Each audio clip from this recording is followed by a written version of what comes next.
Et maintenant, on ouvre la page des Market Movers. Je suis avec Slimane Imora, trader formateur chez Imora Finance. Slimane Imora, bonjour. Bonjour Fabienne. Merci d'être avec nous. Alors, c'est vrai qu'on a eu des données économiques importantes hier. Les ventes de détail aux États-Unis, plus 0,6%. Les prix à la prod, plus 0,7%. Tout ça, ça donne plutôt un scénario qui fait qu'on se demande si on ne va pas vers un atterrissage en douceur aux États-Unis. Quelle est votre analyse à vous ? Alors effectivement, et je tenais également à souligner que cette séance du vendredi s'inscrit effectivement sous le signe des trois sorcières. Donc on va avoir des expirations de contrats à terme et d'options, donc ce qui va induire quand même une certaine volatilité aujourd'hui. Donc toutefois, effectivement, pour revenir un petit peu sur ce qui s'est passé... Il y en a même oui, 4 effectivement. sorcières. Effectivement. Pardon. Donc effectivement, pour revenir un peu sur les données macro qui ont été publiées au cours de cette semaine, donc on a eu effectivement donc les PPI, donc on a eu une reprise haussière. Effectivement, on a eu également une reprise haussière sur l'inflation américaine, mais qui était plus ou moins attendue par le consensus.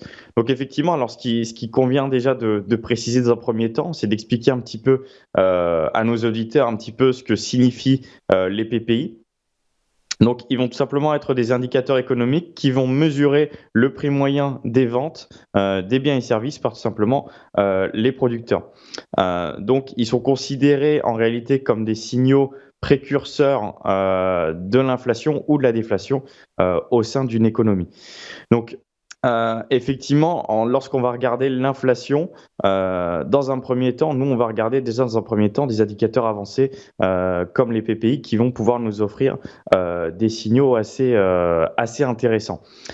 Donc, comme vous le constatez, si les coûts de production augmentent, les entreprises sont susceptibles de répercuter ces coûts-là sur les consommateurs, ce qui peut entraîner effectivement une hausse de l'inflation. Donc, comme vous pouvez le voir sur ce graphique des PPI, on a eu effectivement, comme malheureusement on devait s'en douter, l'énergie qui agit effectivement de manière assez positive sur les PPI publiés pour ce mois-ci.